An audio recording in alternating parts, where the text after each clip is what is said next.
ಪ್ರೀತಿಯ ದ್ವಿತೀಯ PUC ವಿದ್ಯಾರ್ಥಿಗಳೇ, ಎಲ್ಲರಿಗೂ ಕೂಡ ಮತ್ತೊಮ್ಮೆ ನಮ್ಮ ಯೂಟ್ಯೂಬ್ ಚಾನಲ್ಗೆ ಸ್ವಾಗತ. Extremely we are sorry. Extremely NTA ಕೂತ್ಕೊಂಡು ದಿನ 24 ತಾಸು ನಮ್ಮ ಸೈನ್ಸ್ ವಿದ್ಯಾರ್ಥಿಗಳಿಗೆ ಸಾರಿಯನ್ನು ಕೇಳಬೇಕು. ಆದರೆ ಅವರು ತಮ್ಮ ಏನು ತಪ್ಪಿಲ್ಲ ಅಂತ ಸಮರ್ಥನೆ ಮಾಡ್ತಾಯಿದ್ದಾರೆ. ಆದರೂ ಕೂಡ ಇವತ್ತು ಒಂದು ಪ್ರೆಸ್ ಮೀಟ್ ನಡೆದಿದೆ. ಅದರ ಒಂದು ಪ್ರೆಸ್ ಮೀಟಿನ ಒಂದು ಏನಂತೀರ ತಾವುಗಳು ಇಲ್ಲಿ ಸರ್ಕ್ಯುಲರನ್ನು ನಿಮ್ಮ ಮುಂದೆ ಇಡ್ತಾ ಇದ್ದೀನಿ. ಈಗ ಪ್ರೆಸ್ ರಿಲೀಸ್ ಮಾಡಿರುವಂಥದ್ದು.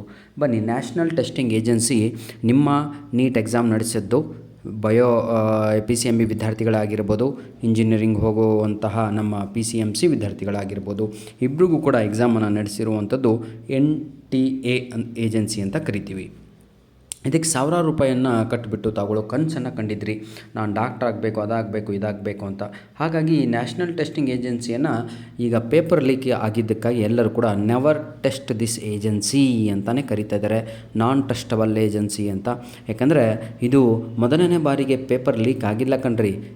ನಿಮ್ಮ ಸೀನಿಯರ್ಸ್ಗಳಿಗೆ ನೀವು ಕೇಳಿ ನೋಡಿ, 2024 ಈ ಪೇಪರು ನೀಟ್ ಎಕ್ಸಾಮ್ ಪೇಪರ್ ಕೂಡ ಲೀಕ್ ಆಗಿತ್ತು. ಸ್ವಲ್ಪ ದಿನಗಳಿಗೆ ಮಾತ್ರ ನ್ಯೂಸು ಈ ಸೋಷಿಯಲ್ ಮೀಡ್ಯಾದಲ್ಲಿ ಬಂತು sir.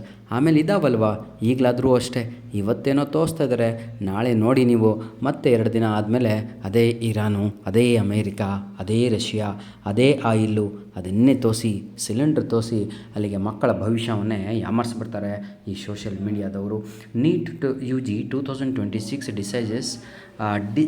Decision on the examination of 3rd May 2026. ಇದೇ ತಿಂಗಳ 3ನೇ ತಾರೀಕು ಪ್ರತಿಯೊಬ್ಬರಿಗೂ ಕೂಡ, ಅಂದರೆ ಸೈನ್ಸ್ ವಿದ್ಯಾರ್ಥಿಗಳಿಗೆ ನೀಟ್ ಎಕ್ಸಾಮ್ ನಡೆದಿತ್ತು. ಈ ನೀಟ್ ಎಕ್ಸಾಮಲ್ಲಿ ನಡೆದಿದ್ದು ಹೌದಲ್ವಾ, ಆದರೆ ಪ್ರೆಸ್ ಮೀಟ್ ಆಗಿರೋದು 12, ನಡೆದಿದ್ದು 3. ಹಾಗಿದ್ರೆ ಪೇಪರ್ ಲೀಕ್ ಯಾವಾಗಾಗಿತ್ತು ಅನ್ನೋದು ಬೇಕಲ್ವಾ? ಸಂಪೂರ್ಣವಾಗಿ ಈ ವಿಡಿಯೋವನ್ನು ನೀವು ನೋಡ್ತಾ ಹೋದರೆ ಸಂಪೂರ್ಣವಾಗಿ ಬಿಡಿಯಾಗಿ ನಿಮಗೆ ನಾನು ತಿಳಿಸ್ತಾ ಹೋಗ್ತೇನೆ.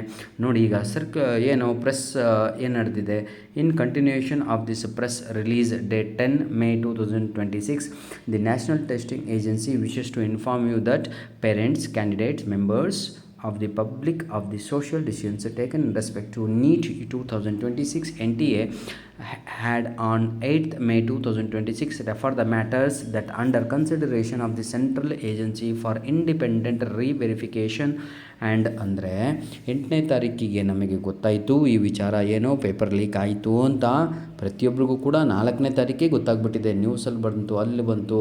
ಯಾಕೆಂದರೆ ಮಕ್ಕಳ ಕೈಯಲ್ಲಿ ಮಾಡಲ್ ಕ್ವಶನ್ ಪೇಪರು ಅಂತ ಒಂದು 500 ಕ್ವಶನ್ ಪೇಪರು, 200 ಕ್ವಶನ್ ಪೇಪರಿನ ಬುಕ್ಲೆಟ್ಗಳು ಏನಂತೀರ ಕೋಚಿಂಗ್ ಸೆಂಟರ್ಗಳಲ್ಲಿ ನೀಡಲಾಗಿತ್ತು. ಅದರಲ್ಲಿ ಕೊಟ್ಟಂಥ ಎಲ್ಲವೂ ಕೂಡ ಅವೇ ಪ್ರಶ್ನೆಗಳು ಸೀರಿಯಲ್ ವೈಸ್ ಬಂದಿದ್ದಾವೆ. ಇದರ ಅರ್ಥವೇನು ಅಂತ ಹೇಳಿದರೆ, ಈ ಬಯೋ ಆಗಿರ್ಬೋದು, ಕೆಮಿಸ್ಟ್ರಿ ಆಗಿರ್ಬೋದು, ಇವೇ ಪ್ರಶ್ನೆಗಳು ಮಕ್ಕಳ ಕೈಗೆ ಸಿಕ್ಕಿರುವಂಥದ್ದು. ಹಾಗಿದ್ರೆ ನೋಡಿ, ಈಗ for independent verification and what they are saying on the basis of the input subsequently examination of NTA is ಏನಿದು coordination with the central agency, ಆಯಿತಾ, and with the approval of the government of India has decided to cancel the NEET exam of May 3rd. ಅಂದರೆ ನೀವು ಬರೆದಂಥ NEET exam ಯಾವುದೇ ಕಾರಣಕ್ಕೂ ಈಗ ಅದು ಏನು ವ್ಯಾಲ್ಯೂನೇ ಇಲ್ಲ, ಅದು ಕ್ಯಾನ್ಸಲ್ ಆಯಿತು.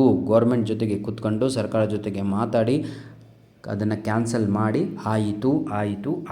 ಯಾವುದೇ ಕಾರಣಕ್ಕೂ ಆ ಎಕ್ಸಾಮನ್ನು ಪರಿಗಣಿಸಲಾಗುವುದಿಲ್ಲ, ಆಯಿತಾ. ನಾವು ದೇ ವಿಲ್ ರೀಕಂಡಕ್ಟ್ ದಿಸ್ ಎಕ್ಸಾಮ್. ಹಾಗಿದ್ರೆ ಎಕ್ಸಾಮನ್ನು ಯಾವಾಗ ಮಾಡ್ತಾರೆ ಹಾಗೂ ಇದಕ್ಕೆ ಮತ್ತೆ ದುಡ್ಡನ್ನು ಕಟ್ಟಬೇಕಾ, ಇದರ ಬಗ್ಗೆ ನಾವು ಈಗ ನೋಡ್ತಾ ಹೋಗೋಣ.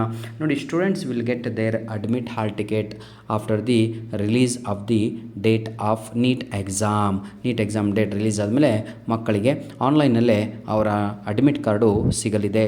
ಹಾಗಿದ್ರೆ ಮಕ್ಕಳು ಮತ್ತೆ ದುಡ್ಡು ಕಟ್ಟಬೇಕಾ? No need to pay. ಮಕ್ಕಳ ನೋ ನೀಡ್ ಟು ಪೇ ಅಲ್ಲ, ಎಷ್ಟು ದುಡ್ಡು ಕೊಟ್ಟಿದ್ರೋ ಅದ್ರ ಡಬಲ್ ದುಡ್ಡು ಮಕ್ಕಳ ಅಕೌಂಟಿಗೆ ಹಾಕ್ಬೇಕು ನೀವು. ಅಂಥವ್ರಾಗ್ರಿ ಮನುಷ್ಯರು. ಬನ್ನಿ, the government of India has further decided to refer the matter. ಅದೇ ಆಗಿರೋದನ್ನು ಹಿಂಗೆ ಸ್ವಲ್ಪ ದಿನ ಹಿಂಗೆ ಒಟ್ಟು ಹಿಂಗೆ ಮಾಡಿ, ಯಾಕಂದರೆ ಅವ್ರಿಗೆ ಏನು ಮಾಡೋಕ್ಕಾಗ್ತಾಯಿಲ್ಲ ಇವ್ರ ಕೈಯಲ್ಲಿ, ಗೌರ್ಮೆಂಟ್ ಕೈಯಲ್ಲಿ. ಇದು ಸತ್ಯ ಕಣ್ರಿ. 2024 ಹಿಂಗೆ ಆಗಿತ್ತು. ಅದೇ ಎಲ್ಲ ಮಚ್ಚಿ ಎಲ್ಲ ಹಾಕ್ಬಿಟ್ರು, ಎಲ್ಲ ಒಳಗಡೆ ಹಾಕಿ. ಎನಿಹೌ ಬಿಡಿ, will be carried forward to the reconducted examination. ನೋಡಿ, the registration date, candidates and the examination centres opted for in the May 2026 cycle will be carried forward to the reconducted examination. No fresh registration will be required. ಮತ್ತೆ ಯಾವುದೇ ರೀತಿಯಾದಂತಹ registration ಮಾಡುವ ಅವಶ್ಯಕತೆ ಇಲ್ಲ ಮಕ್ಕಳೇ. ತಾವುಗಳು neat ಎಕ್ಸಾಮನ್ನು ತಾವುಗಳು ಈಗ ಹೋಗಿ ಖುಷಿಯಾಗಿ ಬರಿಬೋದು. ಡೇಟ್ ಇನ್ನೂ ಕೂಡ ಡಿಸೈಡ್ ಮಾಡಿಲ್ಲ, ಯಾಕಂದರೆ ಈಗ ಅಷ್ಟು ಈಸಿ ಅಲ್ಲ ಅದನ್ನೆಲ್ಲ ಮಾಡುವಂಥದ್ದು. No additional examination fee will be levied. ಯಾವುದೇ ಕಾರಣಕ್ಕೂ ಮತ್ತೆ ನಿಮ್ಮ ಎಕ್ಸಾಮಿಗೆ ದುಡ್ಡನ್ನು ಕಟ್ಟಿ ಅಂತ ಹೇಳಲಾಗುವುದಿಲ್ಲ. ಯಾಕೆ ಹೇಳ್ತೀರಾ, ಮೀಟ್ರ್ ಬೇಕು ಮಾಡಿರೋಕ್ಕೆ ಗನಂದಾರಿ ಕೆಲಸಕ್ಕೆ. ಎನಿಹೌ ಧನ್ಯವಾದಗಳು. ಫೇಸ್ ಟು ಫೇಸ್ ವಿಡಿಯೋ ಒಂದು ಮಾಡಿ ನಿಮಗೆ ರಿಲೀಸ್ ಮಾಡಿಕೊಡ್ತೇನೆ. ಆ ದೊಡ್ಡ ಪಾಪಿ ಯಾರು, ಇದರ ಹಿಂದೆ ಇದ್ದಂಥ ಮಾಸ್ಟರ್ ಮೈಂಡ್ ಯಾರು, ಇದನ್ನು ಈಗ ಸರ್ಕಾರ ಏನು ಮಾಡ್ತಾಯಿದೆ, ಇದ್ರ ಬಗ್ಗೆ ಒಂದೊಂದು ಮತ್ತೊಂದು ವಿಡಿಯೋದಲ್ಲಿ ನಾವು ಮಾತಾಡೋಣ.